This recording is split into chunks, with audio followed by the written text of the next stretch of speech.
This is Fantasy Football Today, presented by BetMGM, the sportsbook born in Vegas.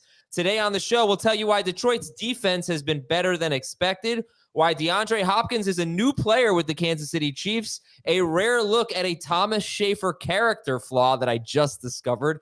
Very excited for this, and an interesting stat on James Conner, and much more. Welcome to Heath and Jamie. What's going on, guys? Black shirts today, a little dark. Jay Heath, what's up? You have a question? I'm really interested in the Thomas Schaefer character flaw because I've never seen any. Yeah, me either. But I'll tell you later out of the show.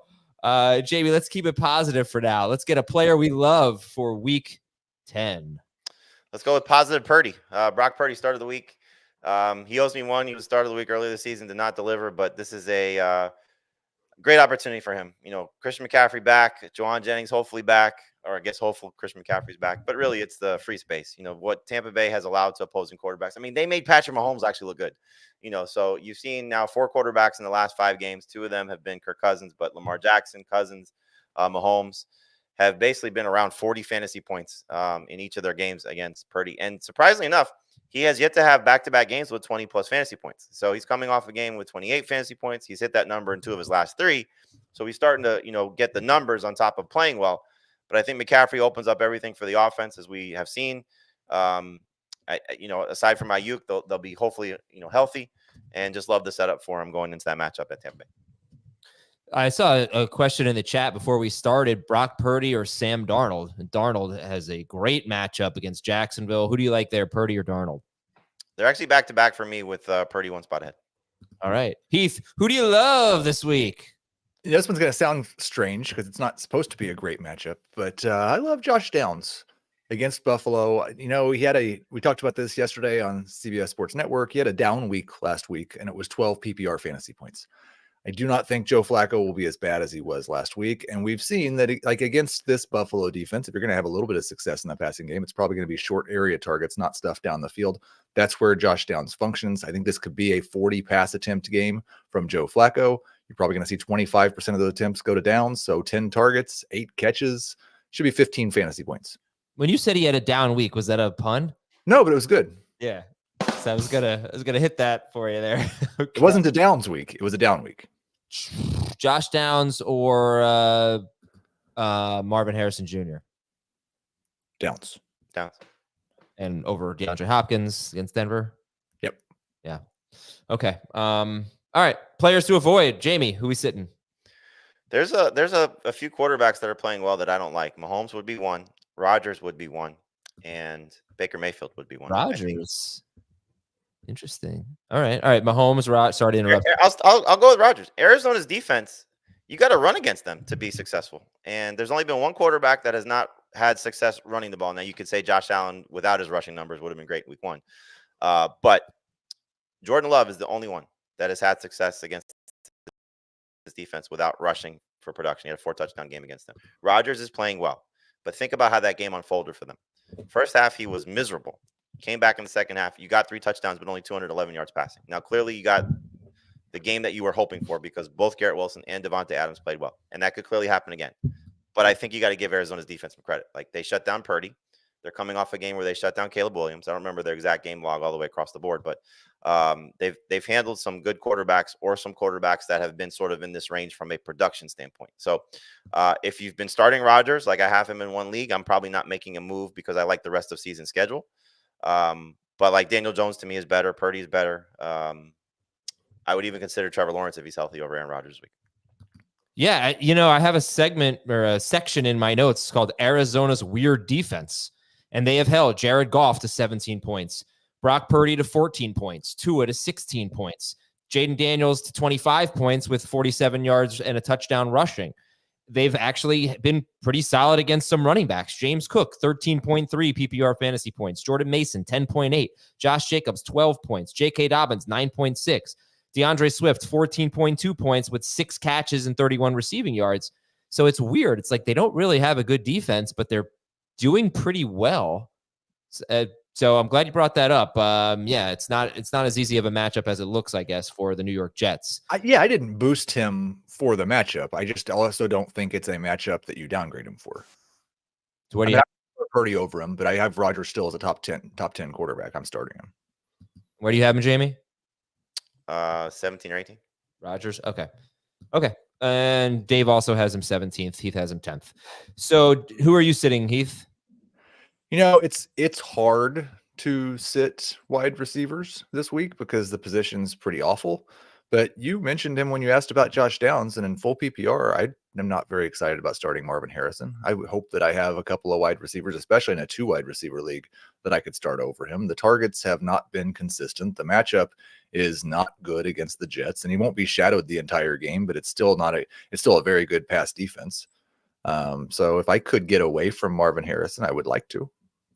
Harrison's split almost completely even between lining up on the left side and lining up on the right side. So that means he'll probably see Sauce Gardner about half his snaps, if that's even a thing. I know Gardner's not really having the greatest season, but the Jets, I do believe they're first against receivers. They're up there. They're one of the best against receivers.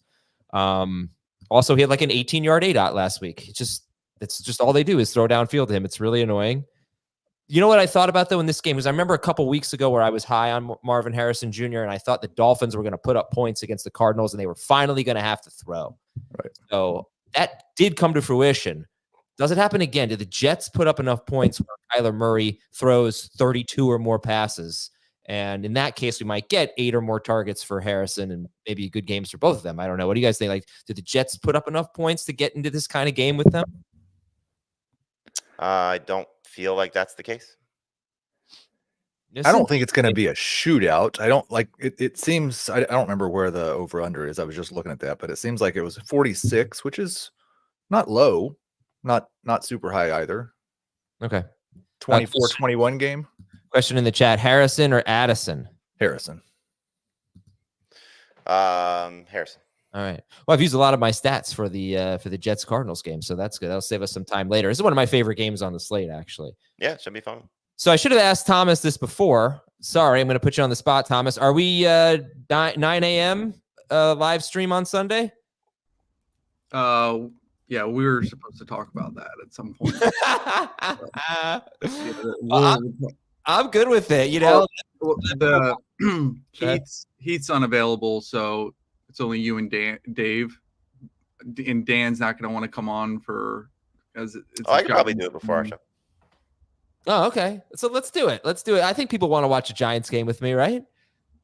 You get to watch the beginning with me and watch the end with me. So we'll do a live stream at 9 a.m. Eastern and then again at noon Eastern for 1 hour each because we got the game in Germany, Giants-Panthers, and we'll answer your start-sit questions. So we'll see you there, youtube.com/fantasyfootball today at 9 a.m. Eastern and at noon Eastern for 1 hour. CBS Sports HQ at 10 Eastern.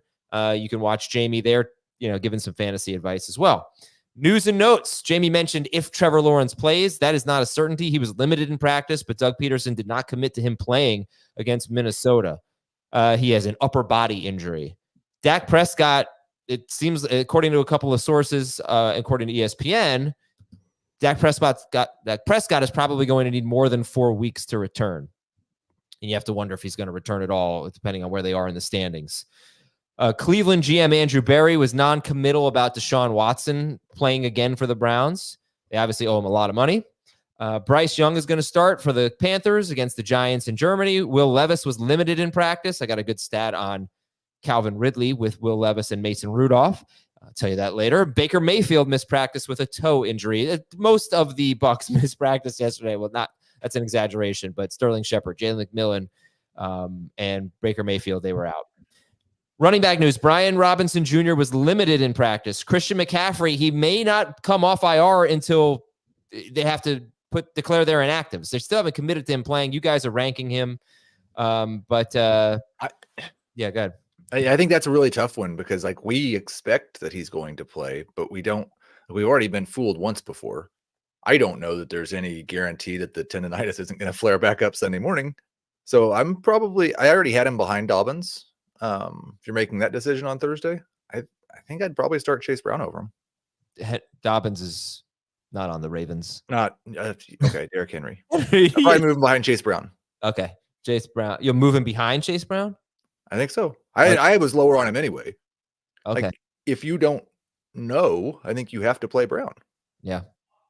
All right. Jonathan Brooks is off IR, but he may not play this week. So we'll see. And then they have a bye the following week. Tajay Spears was limited again. That seems to be his thing. And then he doesn't play, but hopefully he plays this week. And Gus Edwards is eligible to return now. They've activated his 21-day window. So Gus Edwards could come off IR anytime in the next 3 weeks. Wide receiver news. Nico Collins missed practice. T. Higgins doubtful. Drake London and A.J. Brown were able to practice. That's great news. Are you guys ranking London and Brown? Yep. All right. We did, yes. How about Lamb? Yes. Okay. So all those guys were limited. So it's good news, except Nico Collins missing practice. Not great news, but we'll see. Chris Olave seeing a concussion specialist. That one is also not great news. I don't know. We don't know what that means. I don't know how many games he's going to miss, but Jamie, what's your take on that with Olave with multiple concussions, seeing a specialist?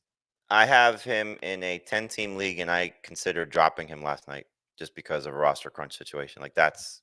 Seems there's no reason for him to play this week, is what the report indicated. And who knows what happens moving forward with their team spiraling out of control, firing their coach. After what his brother tweeted, that he is it worth it, to stay in New Orleans, essentially was the tweet.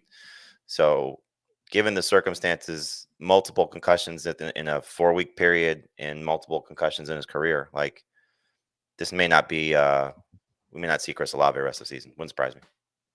Darius Slayton missed practice. He's in the concussion protocol. Michael Pittman has a finger injury in addition to his back injury. Sterling Shepard and McMillan missed practice. I told you that. Devontae Smith missed practice. Probably okay, but we'll see. Gabe Davis was limited. Juju Smith-Schuster missed practice. Deebo Samuel and Jawan Jennings were both limited. Amari Cooper was limited, and Keon Coleman could miss multiple weeks for the Bills. So that's a big one to keep an eye on there. Adam Thielen did not practice. They have their bye, so maybe Thielen, if he doesn't come back this week, comes back after the bye. They have the Giants, then a bye. Tight end news, Dallas Goedert practiced in full, and Isaiah Likely is out for tonight's game. Offensive line, the Bengals left tackle Orlando Brown is questionable, and the Colts are going to get their left tackle back after Bernard Raymond missed their Week 9 game with a concussion. 3 kicker notes. Will Reichard for the Vikings, he's on IR. Jake Moody should be back this week for the Niners. And Washington kicker Austin Seibert, who's been very good, he missed practice. L'Jarius Sneed, Titans cornerback, he missed practice. Montez Sweat returned. He missed last week's game. Chicago edge rusher Montez Sweat, he returned to practice. So did defensive back Kyler Gordon. Marshawn Lattimore, who the Commanders just acquired, he may not play this week. He has a hamstring injury. The Vikings may be getting a little healthier with Blake Cashman coming back. Chargers edge rusher Khalil Mack missed practice, and Houston edge rusher Will Anderson missed practice. Remember, he got hurt against the Jets on Thursday. They're playing Detroit on Sunday night, but they could be getting linebacker Azeez Al-Shire and safety Jimmy Ward back, and that's big. Their pass defense has been dreadful, and a lot of that is coinciding with Jimmy Ward missing, but it's kind of been all year. All right, we'll take a quick break, and when we come back, finally reveal that Shafir character flaw, get into one question for each game, and preview everything you need to know for the AFC slate. We'll be right back. Saturdays at 3:30, it's big time. Will the Hoosiers keep their undefeated season and playoff hopes alive when they host defending champs Michigan? Saturday on CBS and streaming on Paramount+. So I got a text from our producer, Thomas Shafir, earlier this week, and he says, was it a text? Maybe it was an email. He says should we do FFT open acknowledgement on tomorrow's podcast? Just shout out all the division leaders. And I said, yes, good idea. I think it's time. It's week 10. We haven't talked about it in like 4, 5, 6 weeks. Great. We talked about it when I was 3-0. Then I went on a 5-game losing streak. So I haven't really been bringing it up. But it's a good time to shout out. We talked about it. Yeah, exactly. I'm proud to say 4 of our CBS commissioners are in first place. One of them is Thomas Shafir. So there it is, the character flaw. Hey, why don't we just talk about the FFT Open leaders? Yes, good job, Shafir. You are 7-2. You are in first place. I don't need acknowledgement. I don't need flowers. It's for the people, For the people, including Thomas Shafir. And yes, Chris in our chat says Shafir has no flaws. And if you meant that, Chris, you would have spelled his name right. There's no C. Who are the 4? All right, it's Jamie. Jamie is 7-2. Shafir's 7-2. John Breach, I think he's 7. I think he's 6-3 or 7-2. Will Brinson is 8-1. Wow. in his FFT Open division. So those are our 4 CBS leaders. And good job by Breach for having a good team name, unlike the other 3 CBS guys. He has the Breach Street Boys. Matt Jacob, team name Bean Boozled. You're in first place. Justin Carpenter, Carp's Crew, first place. Brandon Spangenberg, Get Rich or Die Kyron. I like that. You're in first place. Matthew Parlari, who has a team name that I'm not going to say. And Todd. Come on. No, Nundercover. And John Antonides. And Daniel Clay, who has Kittles and Bits. After all the foul things you said this week, you won't say his name? I'm turning a new leaf, Jamie. Like I know I'm not. Someone's asking if I'm in last place. I'm not in last place. I have the 3rd most points in my league, so I have a chance. Got to get hot here, but I'm feeling good about it. Really disappointed with the Week standings 14. in my league. What are you? What's that? Go ahead, Jamie. No, when did the playoffs start? The playoffs start in week 14, where teams 2, 3, and 4 will compete for the right to face the number 1 seed in week 15. And there are 6 teams on bye in week 14. So you definitely want to get the number 1 seed. Heath, what'd you say? I'm just disappointed that Tim Gordon wasn't in first place in my league because his team name is Heath Cummings is a fantasy god. And I would have liked if you had to read that team name. I would have done it. I would have. My team is awful. I drafted Christian McCaffrey. Yeah, there you go. All right, one question for each game, and this is AFC home games, but there are more NFC home games. So we're throwing Pittsburgh, Washington on the slate. We're throwing one more, I think. Jets, Arizona, which is what we'll start with. Jets, Arizona, Aaron Rodgers or Kyler Murray? Kyler. Rodgers. Okay, there we go. We kind of talked about this earlier. Pittsburgh at Washington. Is this a good game for fantasy? Is this a medium game for fantasy? Is this a bad game? Pittsburgh at Washington. Say medium. I mean, it's good defenses, but I think it's still going to be a good game. I mean, we've got Najee, we've got Pickens, we've got Jaden Daniels, we've got Terry McLaurin, and hopefully we've got Brian Robinson Jr. It's 5 guys, I think, that we're starting. That's pretty good. Yeah, and Heath is much higher on Najee Harris than Dave and Jamie, so looking forward to that discussion. Buffalo at Indianapolis. Josh Downs, Khalil Shakir, or Amari Cooper? Downs. And then how about the Bills guys? We have not ranked Cooper. He was limited in practice, so we'll see if he's able to return. Keon Coleman, as you said before, did not practice. So Shakir has gotten 7+ targets in 3 straight games. And I believe it is 8 receivers have had at least 7 targets or more against the Colts this season. And 6 of them have been like 13 PPR points or more, something like that. So if he keeps up that target share, he should have an opportunity for another quality outing. The Colts have allowed 78 yards or a touchdown to 14 wide receivers in 9 games. They're almost the new Commanders now. They really stink. So I am hoping Cooper gets out there, but yeah, this could be a good game for the passing game for the Bills. Denver at Kansas City. DeAndre Hopkins or Courtland Sutton? Sutton. Hopkins. They're both number 3s, though. Minnesota's at Jacksonville. Is this about as excited as you'll get for Sam Darnold? I mean, he's been good in all but 2 games, right? Mm-hmm. One of them was not in America, so we throw that out. Yeah, of course. Yeah, it's reason to be excited for him. You should like Sam Darnold. Leads the NFL in explosives per drop back. Yeah.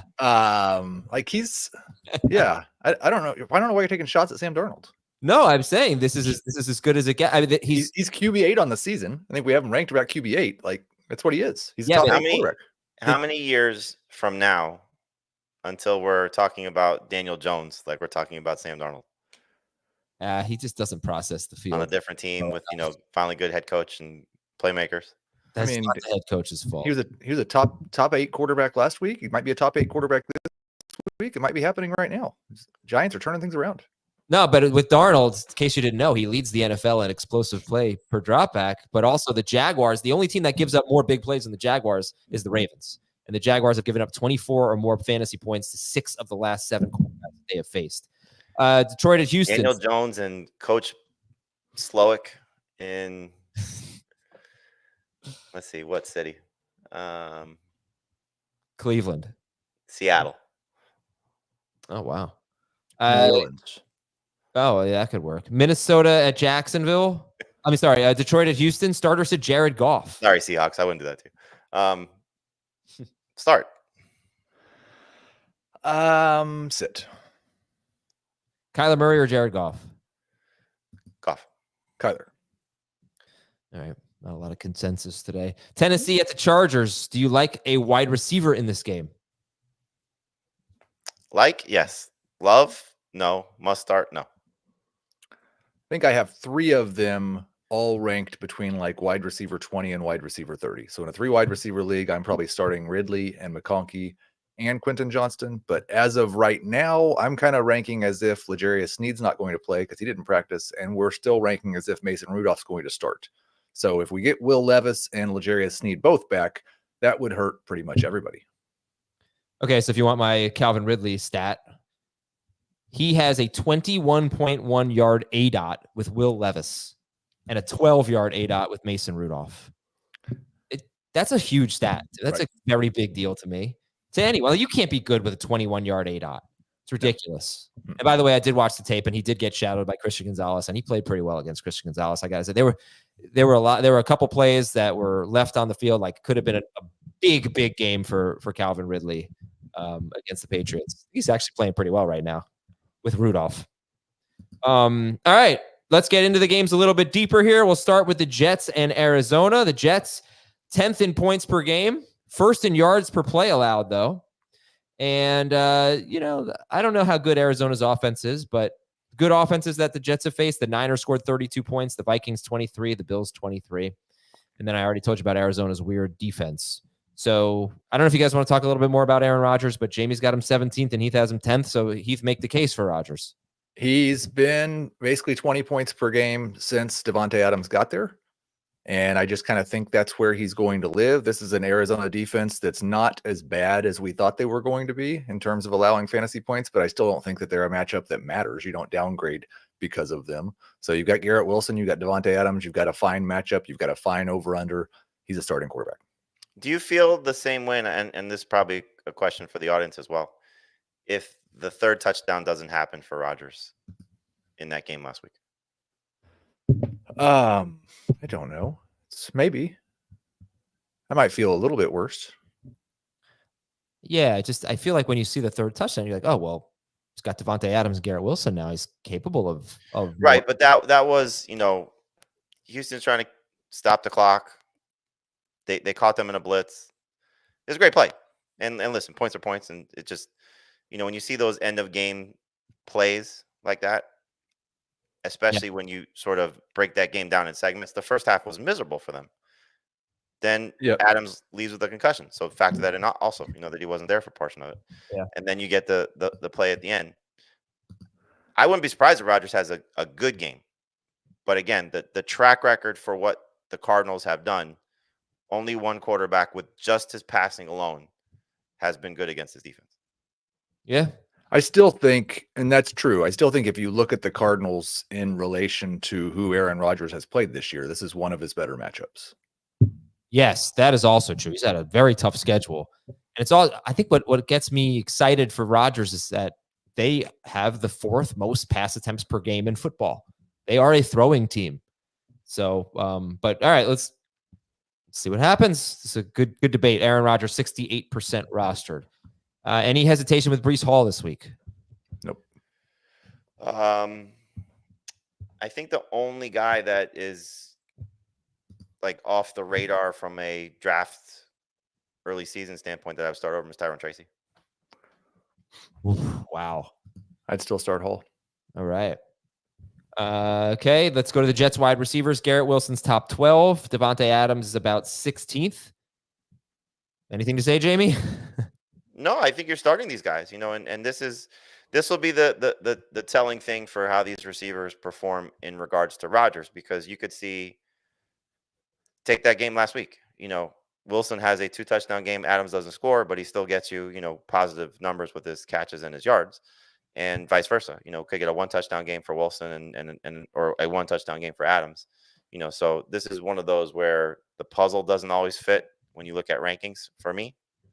because this isn't they're both scoring touchdowns. They're both going crazy, but PPR, they could still get you top 15 numbers for how they should perform. Okay. It And wouldn't surprise me like Rodgers is like 220, 2-2. right. I mean, the catch, look, he doesn't run at all. So he could still give you two good wide receivers and not have a huge fantasy game. Yep.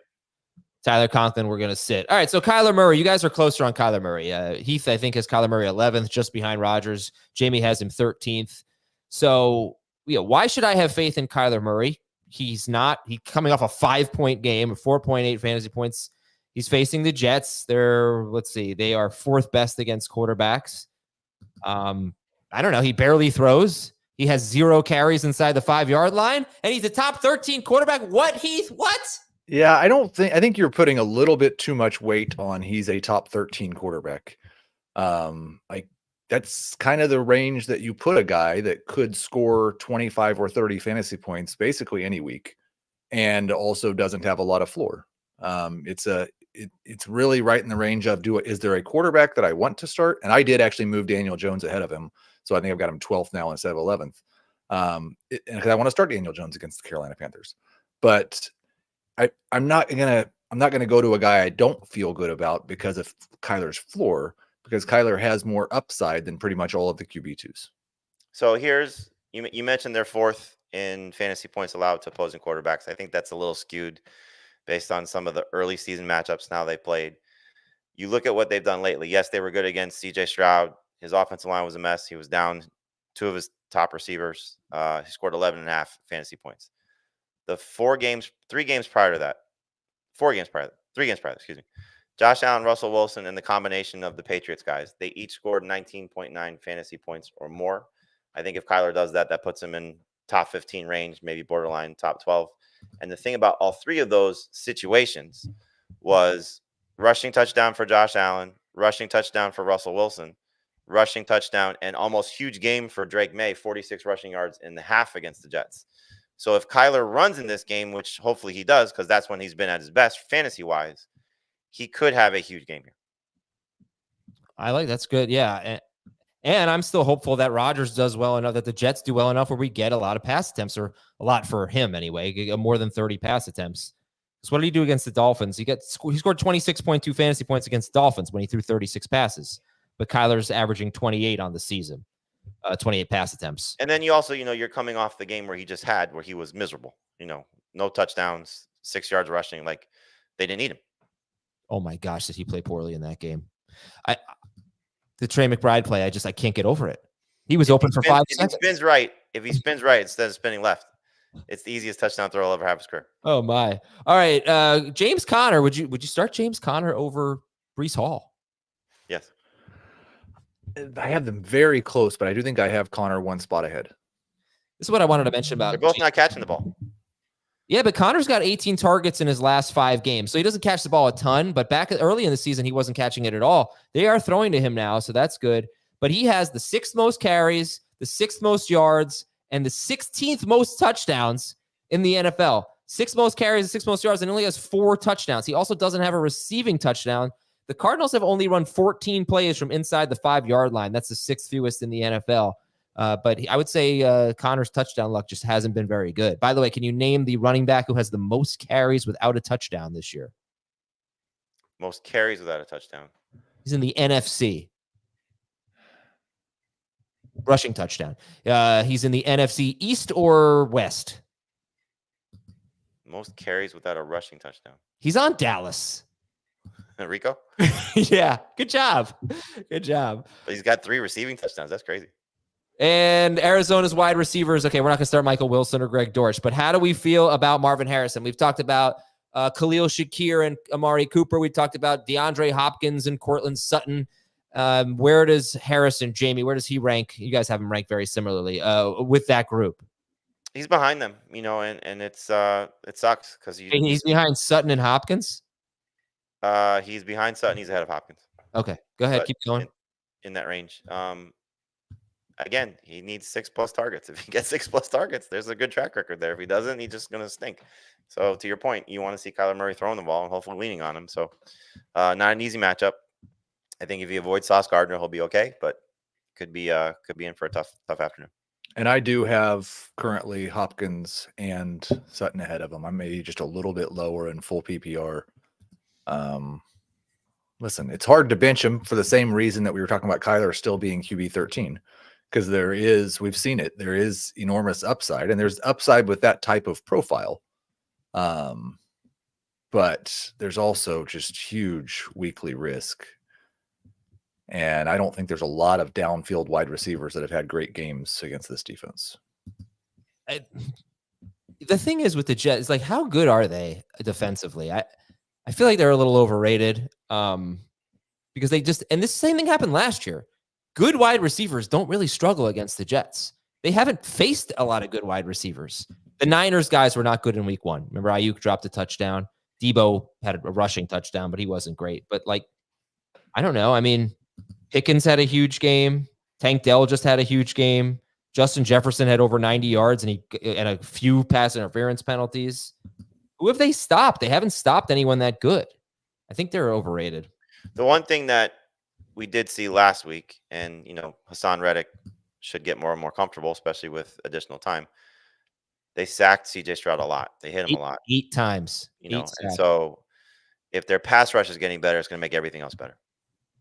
All right, I just want to see, just curious for my own benefit here, where Gardner ranks 51st in coverage on PFF. I just don't think he's having his typical year. All right, and start Trey McBride. No hesitation with Trey McBride. None.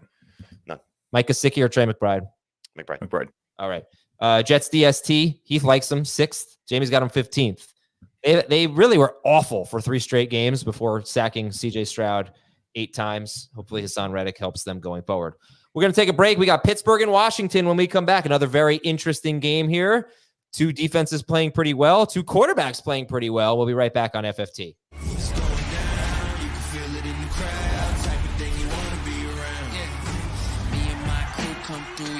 And the ball is caught. It's a miracle. This is how we do where I come from. Yeah, it's going down. You can feel it in the crowd. Type of thing you want to be around. Jumping up in the air to the 30 with some nifty moves. Speakers got a little too loud. You know the sound. Got enough to go around. We about to get it, no doubt. Yeah. How about a Commanders-Steelers promo on YouTube going into this game? Pittsburgh's at Washington. Your updated stat of the game. It's a brand new one about Washington. Well, it's not.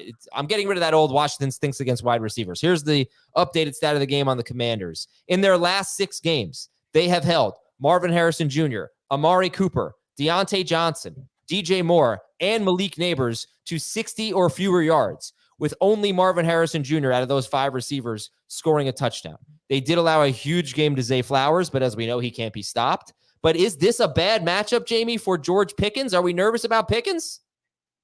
No. Okay, well, thanks for ruining my stat. No, that's cool. I don't know that's like, I don't feel like it's a good matchup. It's kind of like the Arizona situation. Like they've improved and they're not the laughing stock anymore, and they're not somebody I want to take advantage of. But I'm pretty confident in the way that Russell Wilson's playing quarterback right now. And George Pickens has had almost a 30% target share all year long. And we think he's really good. And so a good wide receiver with a huge target share and a fine quarterback, you pretty much just start him against everybody. And he should have had 2 touchdowns last week. Yeah. 2 weeks ago.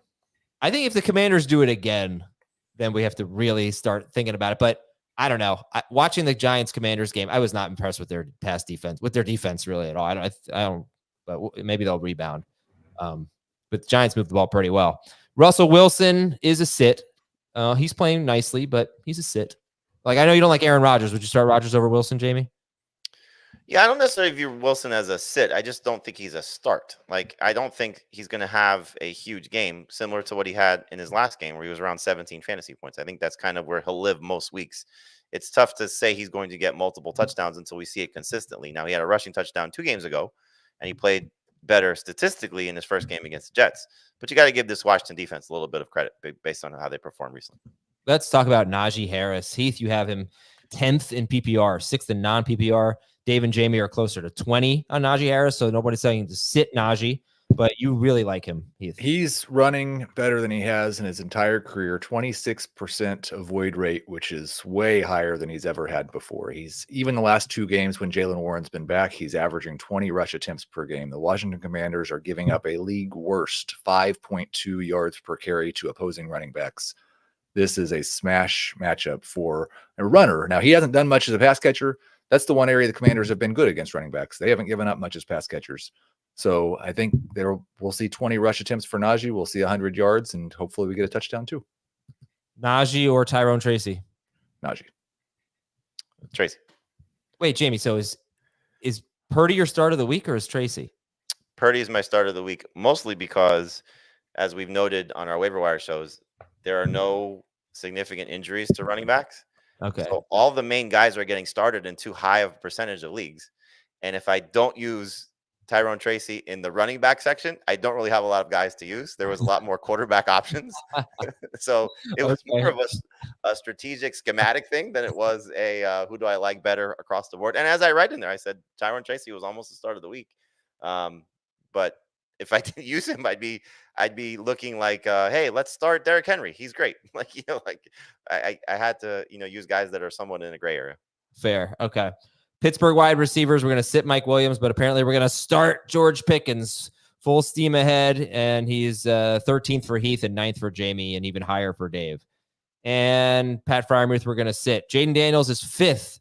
So quarterback, you'd start Joe Burrow ahead of Jaden Daniels, right? I would, yes. And Josh Allen, Lamar Jackson, and Jalen Hurts? Yep. Okay. I have Burrow second. Okay, but those are the 4 guys ahead of Daniels. Right. Everyone has him 5th.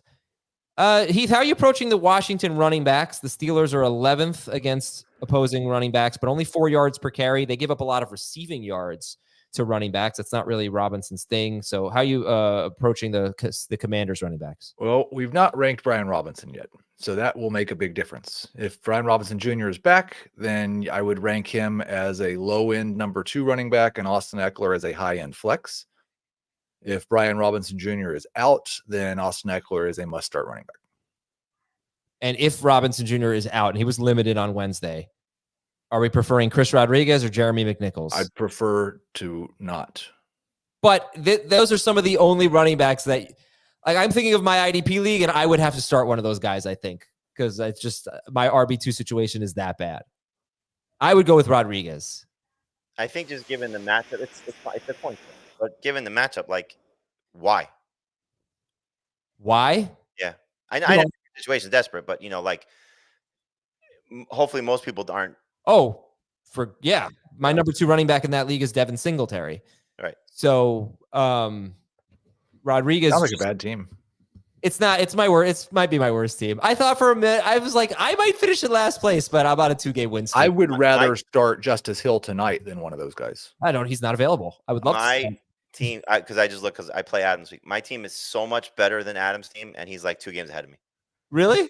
All right. Not even close when you look at the rosters. I got Tyreek Hill, man, and I got Pacheco waiting for our playoff run. All right.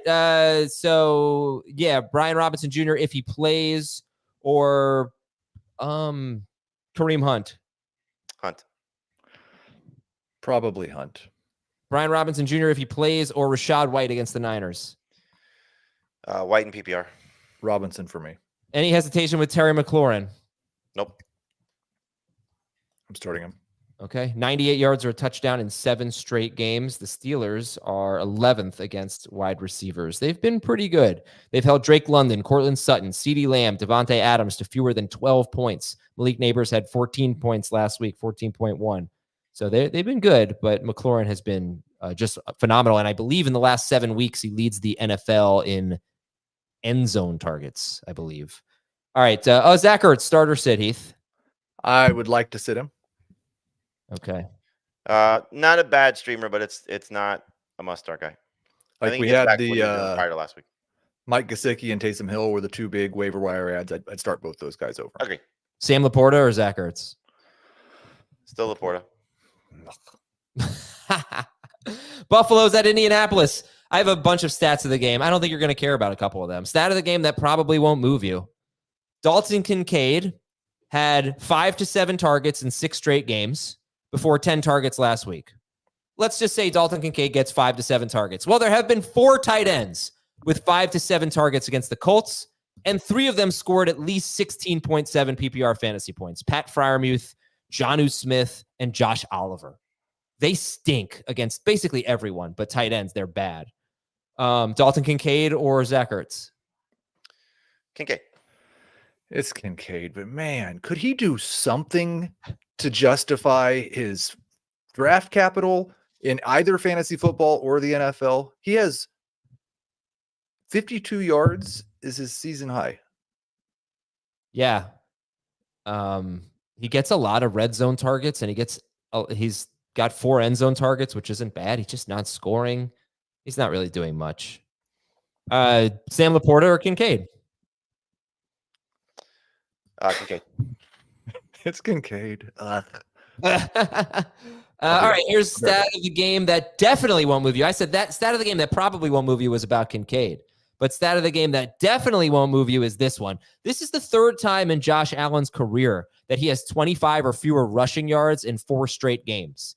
It has never happened in 5 straight games. 25 or fewer rushing yards for Josh Allen. So Heath is so disgusted by tight ends that he had to step away from the podcast for a minute. So, and here's the stat of the game that actually could move you, Jamie. The Colts have allowed 78 yards or a touchdown to 14 wide receivers in 9 games. Outside wide receivers specifically have owned them. So I have Cooper in a couple leagues, and I would not hesitate to start him, but maybe I should, because he really hasn't been that good. He's playing hurt.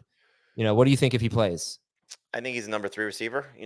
Not somebody I'd have a lot of faith in, but clearly the matchup is in his favor. You hope he's learned the offense by now and feels a little bit more comfortable, but how healthy is he? If he missed the game last week, still limited on Wednesday, could be trending in the right direction. And probably Keon Coleman's status sways this as well, because they said Coleman could miss several weeks. So I'm assuming he's out. Fine. So if there is no Coleman and it is Cooper, then more excited about him, but not a must-start guy. Well, Josh Allen's a must-start guy. Start him. James Cook, just not getting a lot of carries. Only 3 games of more than 12 carries. Some of that has been game script and blowouts. He plays about 55% of the snaps every week. How are you feeling about James Cook against the Colts? I think he's just a must-start guy. You just hope that he finds the end zone and, continues to, be a good fantasy running back. He's obviously a good NFL running back, but, good fantasy running back in minimal touches. So I'm not even thinking about it. If I have him, I'm starting. Okay. But Christian McCaffrey or James Cook? McCaffrey. All right. And don't start Ray Davis, but roster him. Okay, we talked about the receiver. Well, we talked about Amari Cooper. I'd start Ray Davis over the Washington guys. Yeah, I would too, but he's not available. You're dealing with. Go get Samaje Perine. We're gonna get a revenge game touchdown, red zone, another red zone target for him. Okay, let's go ahead and take it. Well, I'll see who's available. Heath, what are your thoughts? You're a little bit lower on Khalil Shakir. I think you have him about 30th. Dave and Jamie have him around 21st.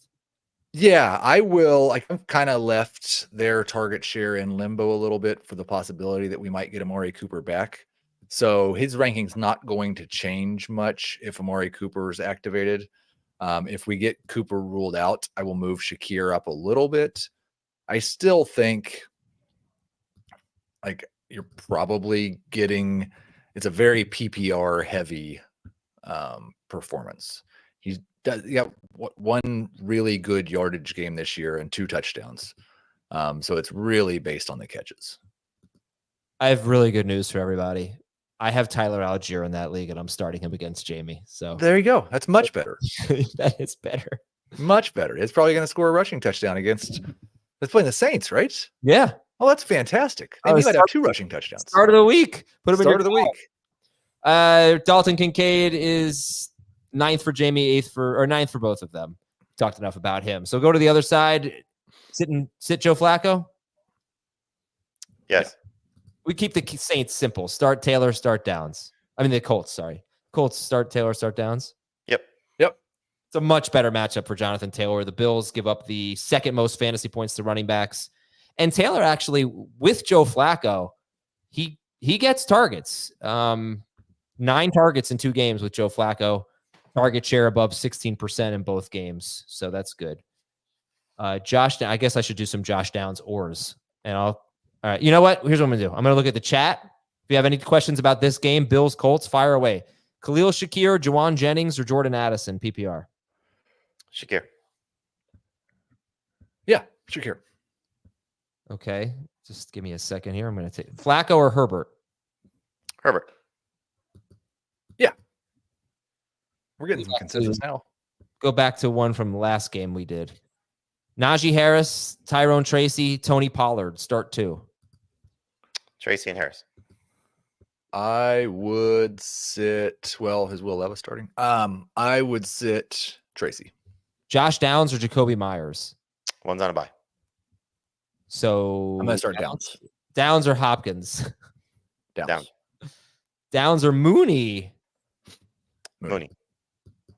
Is that with London playing, not playing, Yes. or both? Either one. Okay. Cade Otton or Dalton Kincaid? Otten. Yep. Flacco or Caleb Williams? Caleb. Yeah. Next game, please. Bills DST is a start. Denver at Kansas City. Stat of the game. Let's take a look at Courtland Sutton because he's been pretty hot lately, other than that game with no targets. But this is a tough matchup. And in tough matchups, he's had no more than 60 yards in any of the 4 games. And he did score a touchdown in 2 of them, so that's good. But this is my stat of the game for Courtland Sutton. He's had an ADOT of 13.2 or more yards in 5 straight games. So I looked at, all right, wide receivers with, targeted 13 or more yards downfield. The Chiefs have seen the second fewest targets, have allowed the fewest completions, and the second fewest yards on pass attempts of 13 or more air yards. And I believe that is specific to wide receivers, but I don't know if that matters, but that's terrible news for Courtland Sutton. But you guys don't really want to start him anyway, right? I'm as a number 2 receiver. I mean, I just think he's seen enough volume that I'll still buy into it, but I don't want to. I'm not expecting him to have a huge game. I really don't like the idea, and I've got him, I think, 30 or something, 29 or 30. I really don't like the idea of trusting a rookie quarterback against Spags in Arrowhead. It's like somebody catching passes from him. This could be a double-digit passing yard game. Nix was so bad last week. He still scored 17.7 fantasy points. He caught a touchdown, but he arguably missed 3 touchdowns passes. And that's what's frustrating. It's like I kind of feel like this offense is working pretty well. Like they've been much better than I thought they'd be. But Nix sometimes he just is so inaccurate downfield and he just whiffs. You're sitting Bo Nix, right? Yes, but he is a rookie quarterback, and he's been the second best rookie quarterback this season. So I don't shouldn't be too hard on him. No, but that's right. Sometimes he does some really good things. Sometimes that's tough to rank a guy like that because the opportunities might be there, but you can't trust him to complete a simple pass downfield to an open receiver. It's like Caleb Williams, honestly, too. Just not playing well enough consistently. I've got in the Scott Fish Bowl just a brilliant quarterback room. I have Daniel Jones, Russell Wilson, Bo Nix, and Drake May. And I think all 4 of them, because of the scoring in that league, are top 20 quarterbacks this season on a per game basis. But I'm really struggling. Like I'm obviously starting Daniel Jones, but really struggling with Nix versus Wilson versus May. I have them all back to back to back in my rankings. Nix, Wilson. Oh man, I think I would go with Wilson. Jamie, Nix, Wilson, Drake May.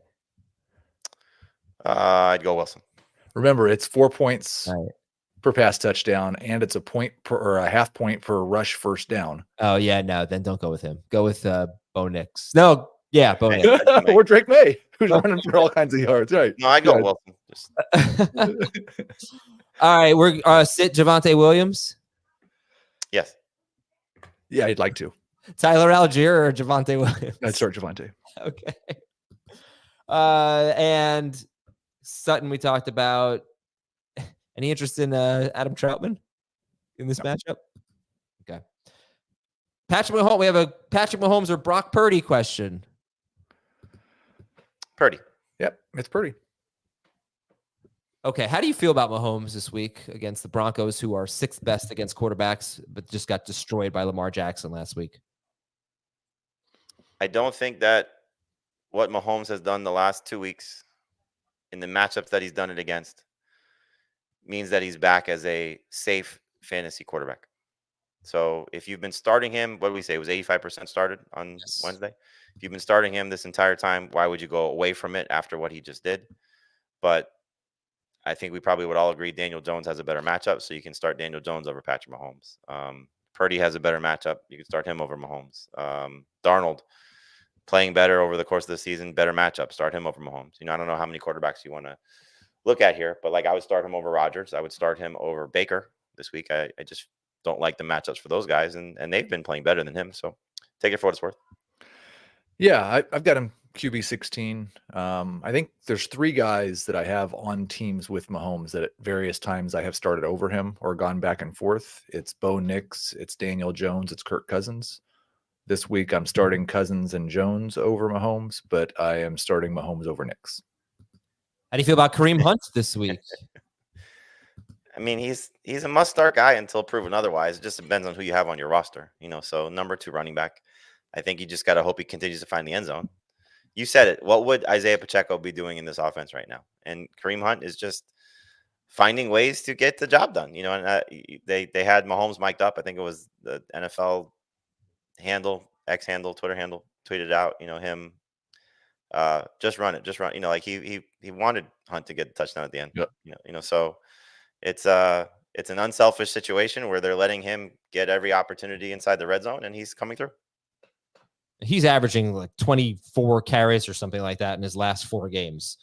But he doesn't catch the ball ever. And if he doesn't score, you could have a 9-point game. So I shouldn't say ever. He catches 1 pass a game. Again, matchups and weeks are going to determine it. But you look at what Najee Harris has been doing. You look at what David Montgomery has been doing. You look at what Kareem Hunt has been doing. Maybe J.K. Dobbins is a little bit a step ahead of that because he's actually catching a few more passes. But for these guys that aren't catching the ball, are they scoring? Are they producing? How are they getting the job done? So Najee had a 3-catch game last time he played. Prior to that, he didn't catch the ball, I think, at all in the previous 2 games. So these guys that aren't involved in the passing game, you're just hoping that they find the end zone. So to me, I just view him like Montgomery. Okay, and DeAndre Hopkins, to top 30? Yeah. Just outside for me. I'm nervous about Surtain. Yeah. Got him 24th. I'm going to make a case here. Just what did we talk about last week with Zay Flowers? And we talked about his slot rate. And Zay Flowers going into the game, I think he had something like a 40% slot rate, and he actually played in the slot 55% of the time last week against the Broncos. Really didn't see much Patrick Surtain at all.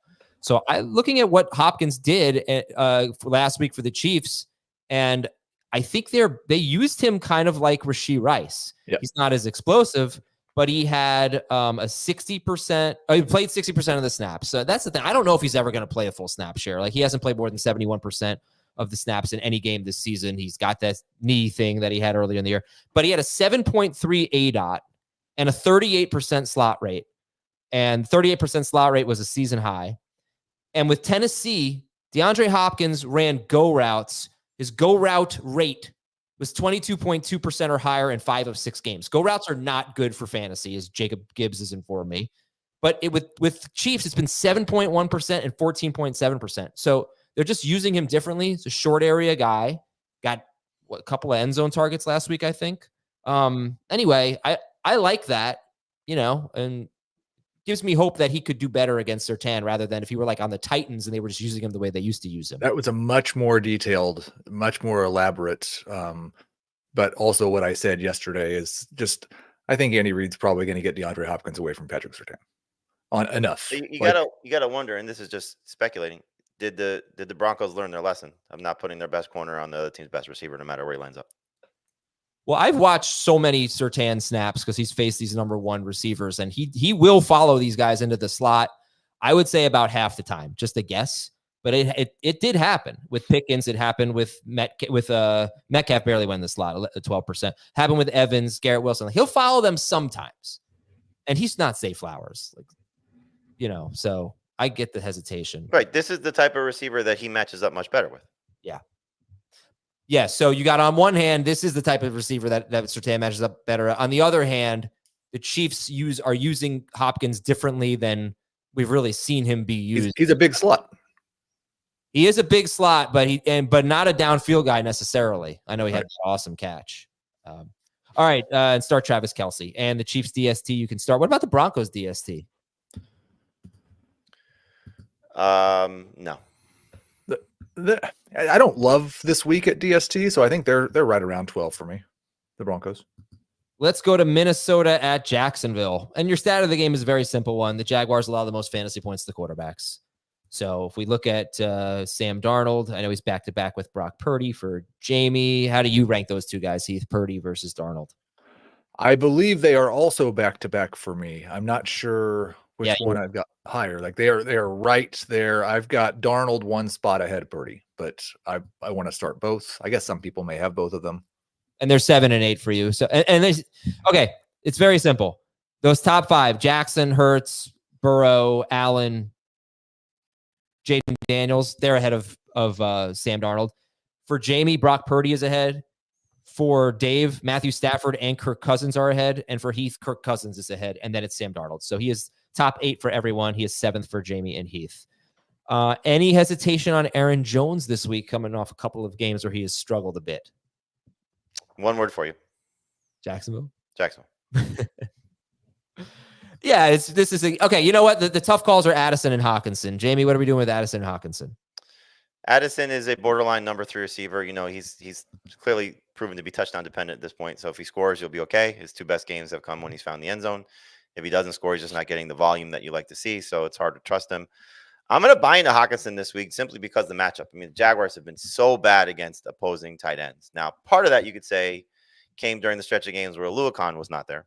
And Aluakon comes back last week, and they're better statistically against Greg Calcaterra.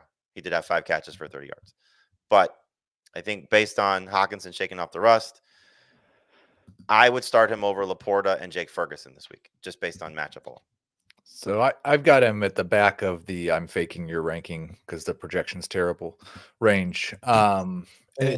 Very close to tight end 12. I think the problem that we saw last week is like Jacksonville could give up a touchdown or 2 to a tight end, and TJ Hawkinson still not have a good game. You just got to hope that he plays most of the snaps. He only played half the snaps last week. We do have some Hawkinson questions. Hawkinson, McBride, or Mike Gesicki? 2 of those things are not like the other for this week. Right. Yeah, those McBride is the answer, but Hawkinson's not close to those guys for me. Yeah. Trevor Lawrence or Matthew Stafford? Now, just to go back to that one for a second. So McBride's got his bye week in week 11.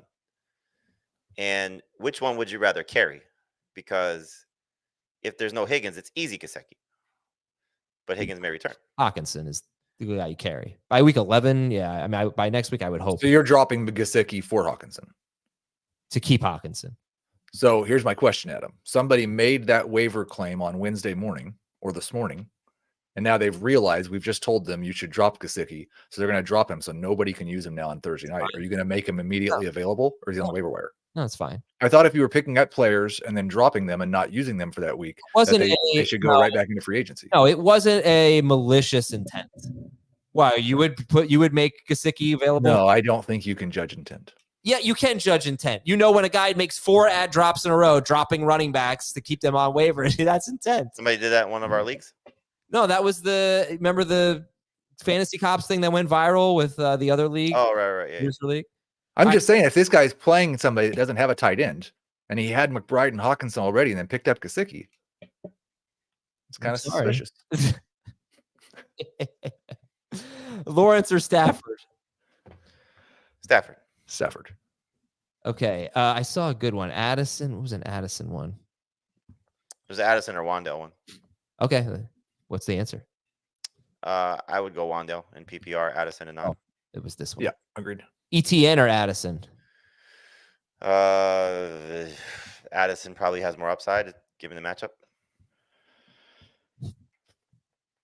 How bad is it right now for the Jaguars running backs for fantasy? Awful. Isn't Take Bigsby on the injury report? Yep. I see. That would alleviate a big headache if you're the ETN manager. But he's been on the injury report, so it's not surprising that he's on it. Well, if he misses the game. Yeah, but last week he was the game time decision, then he played. So those guys usually do show up on the injury report the next week. I think Jamie's answering for you how bad it is for the Jacksonville. Right. We're just praying for something to give us. Yeah. Someone is here's a question from Jesse. Is Travis Etienne droppable?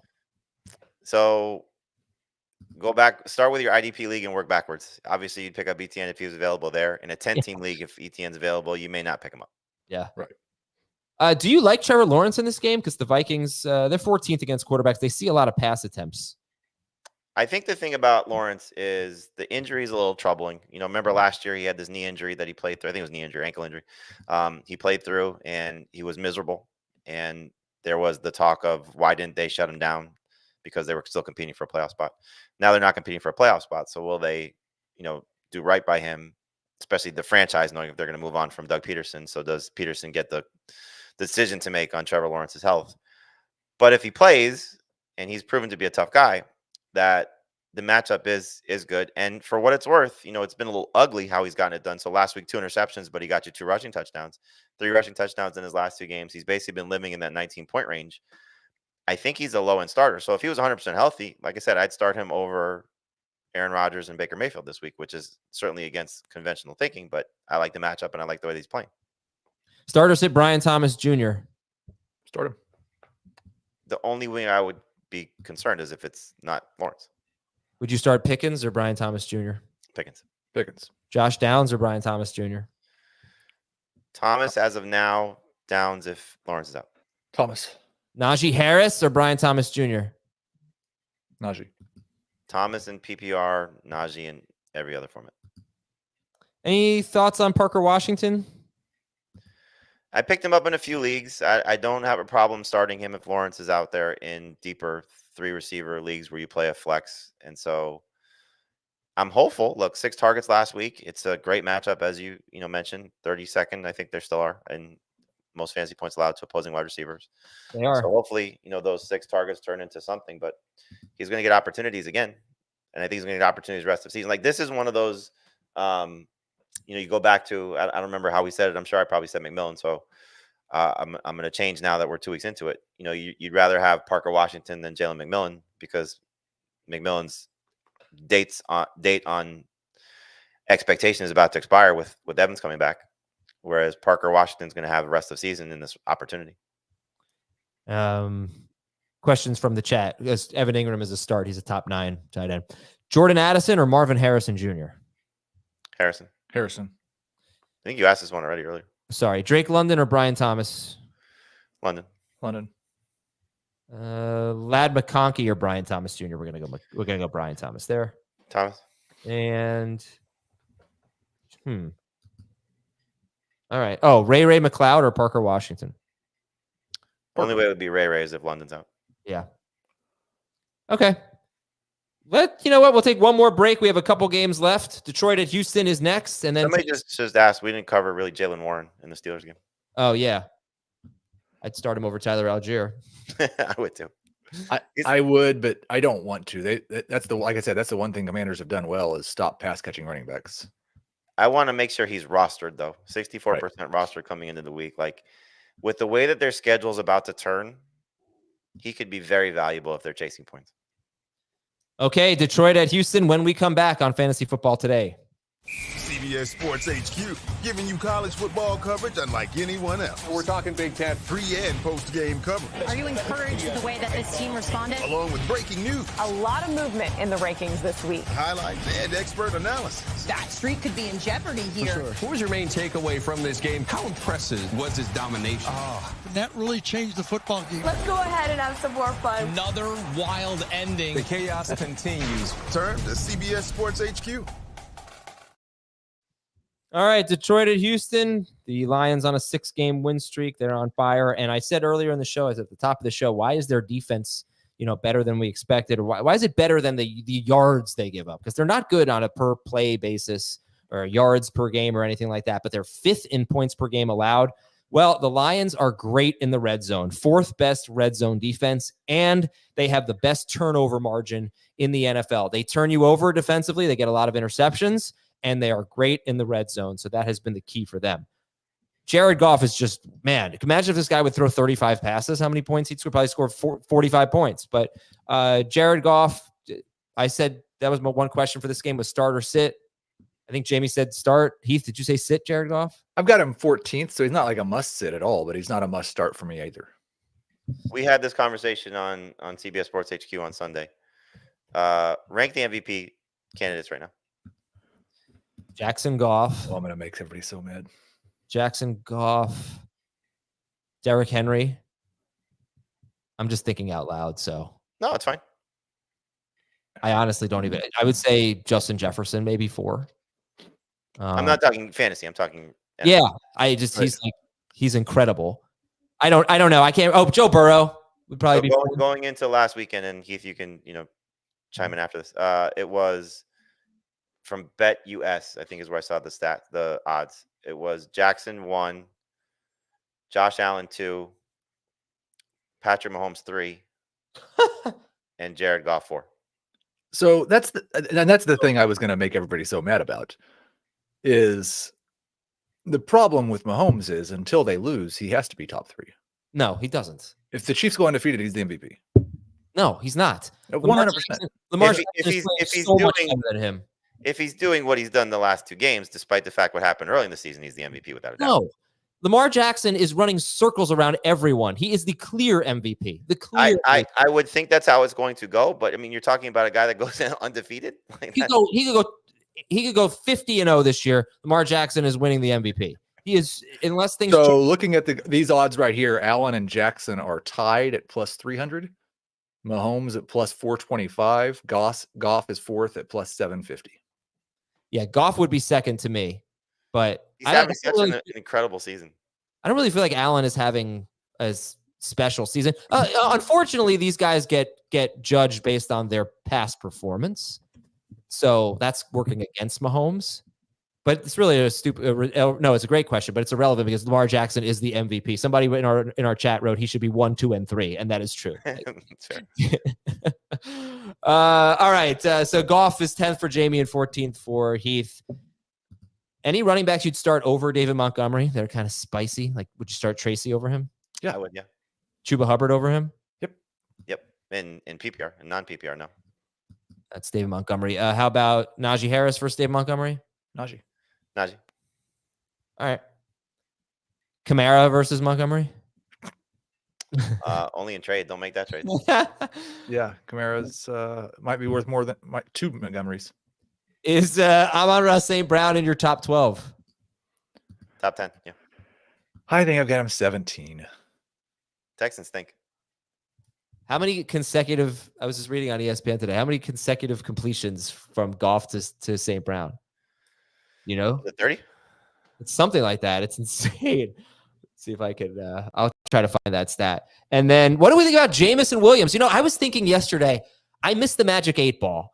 Gabe Davis is so irrelevant. I can't use it on him. Is Jamison Williams the new Magic 8 ball guy? I mean, look, he had been fairly consistent with his production prior to the last game. You know, you always get nervous when a guy gets suspended for performance-enhancing drugs. How much of that was actually legitimate?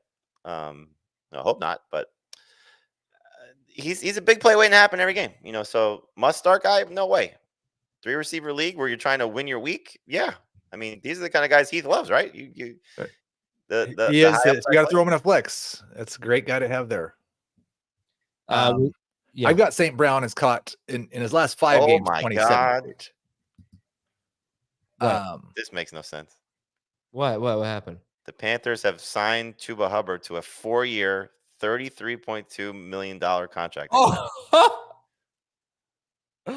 Oh my goodness! Why? This team is very poorly. $15 million in guaranteed money. I mean, great to reward the player for what he's done, but why? I mean, why draft Jonathan Brooks? Because they just got a 4th round pick for Mingo, so they're good now. How much are they paying Miles Sanders this year? I don't. But one thing I want to say about St. Brown, because it's 27 straight in his last 5 games. 30 overall. 30 overall. And he scored a touchdown 6 games in a row. Yeah. But, and maybe this doesn't matter at all, his yardage totals the last 5 games, 56, 7, 112, 37, 45. Yeah. It's bizarre. St. Brown. Oh. 30 straight completions between Goff and St. Brown, but 6 straight games with a touchdown. Yeah, it's like, I get it. Heath, would you start Brian Thomas Jr. over St. Brown? I want to. I don't think I'll probably move St. Brown just ahead of Thomas, but man, like he scored a touchdown and scored 8.7 PPR fantasy points 2 weeks ago. All right, we're taking a little bit too long here, so I'm going to speed things up. Sam Laporta or TJ Hawkinson? Laporta. Hawkinson for me. Laporta is 12th in both formats for everybody, so he's right on the border. CJ Stroud, Jamie's got him as a sit. Heath, you have him 12th? 13th. This is obviously contingent on Nico Collins coming back. We are ranking Nico Collins. Okay, because he did miss practice on Wednesday. If Nico Collins is out, then CJ Stroud would not be in the top 20. But he was a top 8 fantasy quarterback the first month of the season. Now he had Diggs also, but Nico makes as we've seen, a world of difference. It's interesting because he only had one like really good game, and it was against the Jaguars. Joe Mixon's a start. Nico Collins is the man. What about Tank Dell? If he doesn't play, I'm sure everyone's going to start Tank Dell coming off that game. If he does play, would you start Tank Dell or Jameson Williams? Dell, regardless. Dell's over him regardless. Tank Dell or Tyrone Tracy? PPR. Tracy. From the chat, Tank Dell or Brian Thomas Jr.? Thomas, unless Nico's out. Tank Dell or Darnell Mooney? Mooney, unless Nico's out. If London's out, then Mooney. I think it's Mooney regardless. Jamie, you have the Lions DST 6th. Is that going to change? No, the Texans offensive line stinks. Yeah, and Heath has them 17th. And they just got a pass rusher. All right, last game, Tennessee at the Chargers. Told you about the ADOT. That's the stat of the game. Calvin Ridley, 12-yard ADOT with Mason Rudolph, 21.1-yard ADOT with Will Levis. So is Tony Pollard and J.K. Dobbins, are they easy starts? And who do you like better? Dobbins over Pollard. Pollard's not an easy start. I mean, his workload is definitely worth trusting, but this is a tough matchup, and so I don't love Tony Pollard. Like, I'd start Najee over him, for example, Tracy over him, Hunt over him. Like, he's a low number 2 running back for me this week. Yeah, he's a mid number 2 running back as long as Spears is out. If Spears is back, then he will be a low end number 2. I think I've got him 17th. But most of the guys that Jamie said I would start over him. I would start Pollard over Tracy. The funny thing is, you call it a tough matchup against the Chargers. They give up the second fewest fantasy points, but 4.4 yards per carry. The secret is they see the 5th fewest running back carries per game. And they've only given up 2 touchdowns to running backs all year. But this team's pretty committed to running the ball, so he might have success. However, they've already said publicly he's wearing down from all the work. So they want to take some off of his plate. Tony Pollard, I'm talking about here. So what would we say, like 17th-ish for Pollard? Yeah. Okay. Spears is like Warren. You don't have to start him, but you want to roster him. Hopefully he plays this week.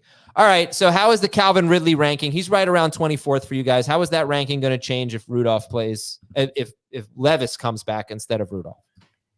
It's going to get worse. Of course. Yeah. Okay. Great. I mean, he had one game over 8 fantasy points with Will Levis. Granted, that was with DeAndre Hopkins, but it's tough to trust. It's not similar to Flacco and Richardson, but it's similar to Flacco and Richardson. Like, the veteran quarterback just does a better job in getting him catchable targets. Guessing, because I'm not projecting it this way, but right now I have Ridley at wide receiver 22. I have Marvin Harrison at 30 and Jalen Waddle at 31. I think Ridley'd probably be right in between those two.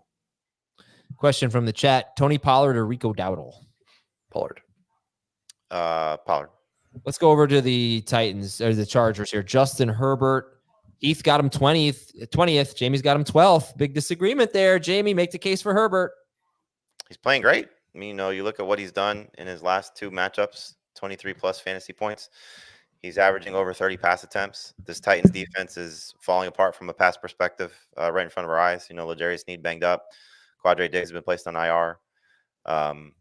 They've taken the handcuffs off of Herbert. It's surprising for Greg Roman and Jim Harbaugh. So I don't see why you can't buy into it somehow. I don't want to buy into it completely, but given the matchup, given the recent performances, I think Herbert's worth trusting. Yeah, I may move him just a little bit higher. I know one of the things that negatively impacted his projection, this game has an over-under of 38.5, which may be tied for the lowest on the slate. Now, they're 7.5-point favorites. That helps a little bit, but a lot of times when a team's 7.5-point favorite, it's not a very big pass volume game. I have some concerns. Well, I don't know. Running back there are a lot of good running backs, right? But Dobbins, this is a tough matchup for him. They give up 3.8 yards per carry. Not so much anymore, though. Look at the last few games. So Ramondre Stevenson last week had 10 carries for 16 yards. He scored 2 touchdowns. David Montgomery, 9 for 33. It was Jahmyr Gibbs. Jahmyr Gibbs was amazing. But James Cook, 12 for 32 and a touchdown. Montgomery, 9 for 33 and a touchdown. They're giving up a lot of touchdowns. But on a per carry basis, other than Jahmyr Gibbs, they've been great. And Dobbins hasn't really been that good when he's faced teams that are good per carry. Last week, he did have 25 carries, 96 yards, and a touchdown against the Broncos. But I don't know. Is there no concerns about that? Browns. Oh, sorry. That was their last tough match. That was their last tough matchup. That was not last on the Ravens. No. That was not last week. That was the last time he had a tough matchup, faced a good run defense. But you're not concerned about Dobbins at all? No. I'm starting him. I think Tennessee's defense is not the same. All right. And then how do we feel about McConkey and Quentin Johnston? High-end number 3 receivers. They are very, very close to 20. I think they're 25th and 26th for me at the position. So that's the definition of high-end number 3 wide receiver. Okay. Sit Will Dissly, right? Yes. Start the Chargers DST, their top 4. And we are out of here. Thanks for watching, everybody. We'll talk to you tomorrow with the NFC home games and a recap of what we're hoping is a bonanza in Baltimore. See you then.